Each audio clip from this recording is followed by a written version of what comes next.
Assalamualaikum warahmatullahi wabarakatuh. Perkenalkan, nama saya Suci Putriani, NIM B1A12506. Saya berasal dari kelas B, Prodi Ilmu Hukum, Fakultas Hukum. Hari ini saya akan mempresentasikan kewajiban dan hak warga negara.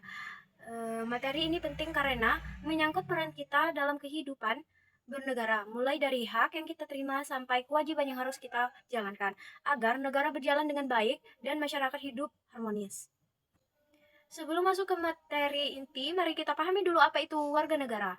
Warga negara adalah orang yang secara umum diakui sebagai anggota suatu negara. Status ini memberikan kita hak-hak tertentu yang dijamin oleh negara. Dan di saat yang sama juga mengikat kita pada kewajiban tertentu.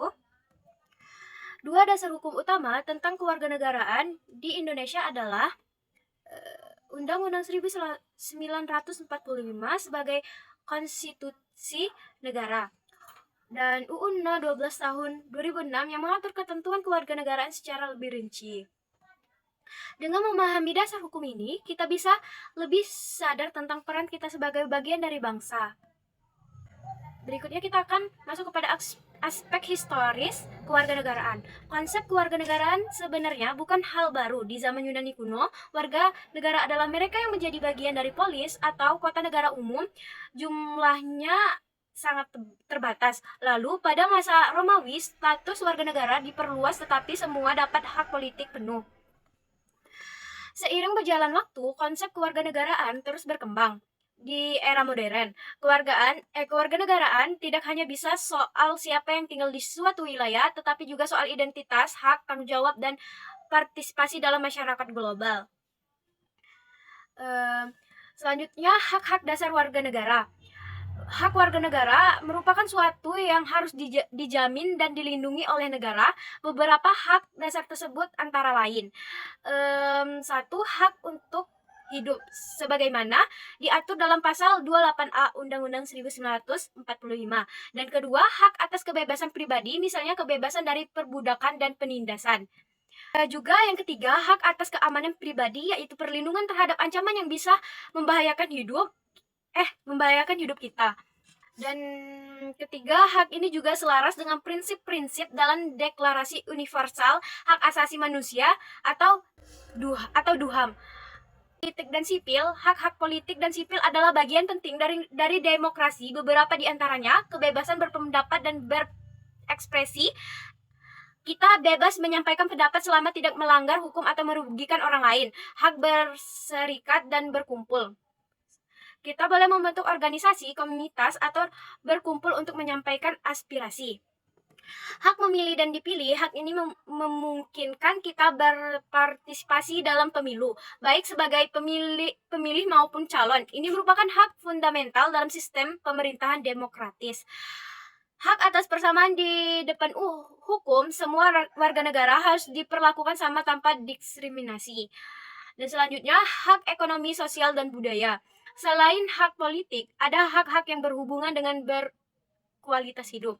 Hak atas pekerjaan yang layak, termasuk kondisi kerja yang adil dan perlindungan tenaga kerja.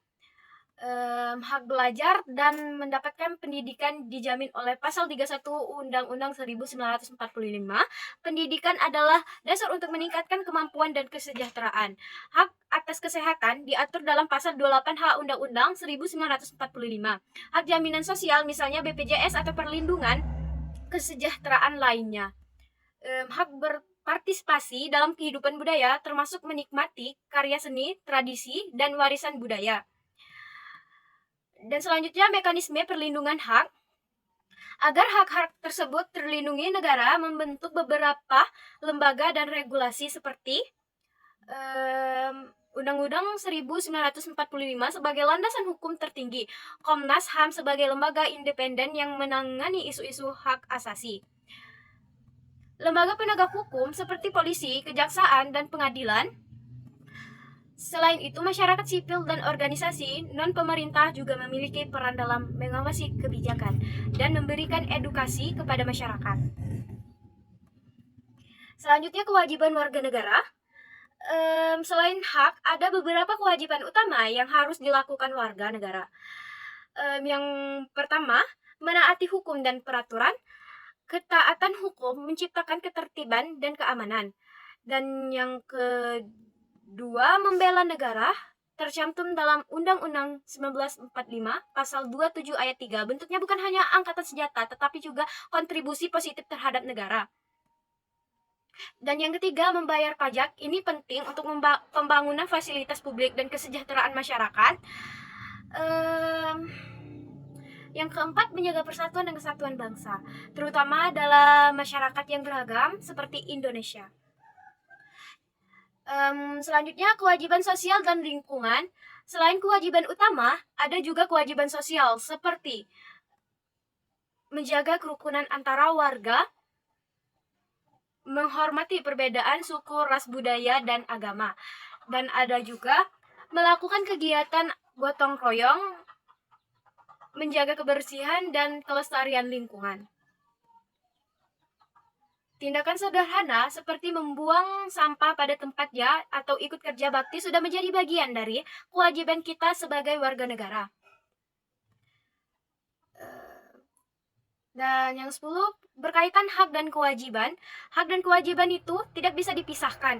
Kalau kita hanya menuntut hak tapi tidak menjalankan kewajiban, maka keseimbangan dalam masyarakat akan terganggu. Begitu juga sebaliknya, kewajiban tidak bisa berjalan dengan baik kalau hak tidak dilindungi.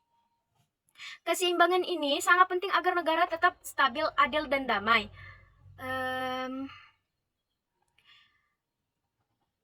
Ada juga konsekuensi jika diabaikan. Jika kewajiban diabaikan atau hak dilanggar atau beberapa dampak, sanksi hukum seperti pidana, denda, ataupun hukum administratif. Dampak sosial yaitu potensi munculnya konflik atau keresahan masyarakat, kerugian bagi negara dan individu seperti turunnya kepercayaan publik atau terhambatnya. Ada juga studi kasus. Ada beberapa contoh kasus nyata. Pelanggaran hak minoritas di mana kelompok tertentu mengalami diskriminasi, penghindaran pajak yang merugikan negara dan penghambat pembangunan, dan juga partisipasi rendah dalam pemilu yang menunjukkan kurangnya rasa tanggung jawab warga negara. Kasus ini menunjukkan pentingnya memahami hak dan kewajiban secara seimbang. Selanjutnya, peran aktif warga negara. Sebagai warga negara, kita bisa berperan aktif dalam berbagai cara, seperti ikut pemilihan umum, menyampaikan pendapat, dan kritik secara sehat, terlibat dalam diskusi publik, bergabung dalam organisasi masyarakat, mendukung kebijakan yang baik dan mengawasi pelaksanaannya. Peran aktif masyarakat adalah salah satu fondasi utama demokrasi. Selanjutnya, tentang yang kita hadapi, ada beberapa tantangan yang sering muncul dalam pelaksanaan hak dan kewajiban seperti literasi hukum yang rendah, dan juga korupsi dan nepotisme. Ada juga kesenjangan ekonomi dan sosial. Tantangan digital seperti kebocoran data dan penyalahgunaan media sosial. Tantangan ini perlu dihadapi secara bersama agar kehidupan bernegara berjalan lebih baik. Selanjutnya, meningkatkan kesadaran kewarganegaraan. Untuk meningkatkan kesadaran warga negara, beberapa langkah penting bisa dilakukan, seperti pendidikan kewarganegaraan di sekolah dan masyarakat, kampanye edukasi publik, peran media dalam memberikan informasi yang benar, dan juga dialog antara pemerintahan, masyarakat, dan organisasi non-pemerintahan. Semua ini bertujuan untuk menciptakan warga negara yang cerdas, kritis, dan bertanggung jawab. Langsung saja kita kepada penutup. Kesimpulannya, hak dan kewajiban warga negara adalah dua hal yang saling terkait. Dengan memahami dan menjalankan secara seimbang, kita dapat menciptakan masyarakat yang lebih adil, aman, dan sejahtera. Baiklah, cukup sekian presentasi dari saya. Presentasi yang usai begitu cepat seperti kenangannya yang melekat. Asik. Hidup sendiri tanpa kasih. Cukup sekian, terima kasih. Wassalamualaikum warahmatullahi wabarakatuh.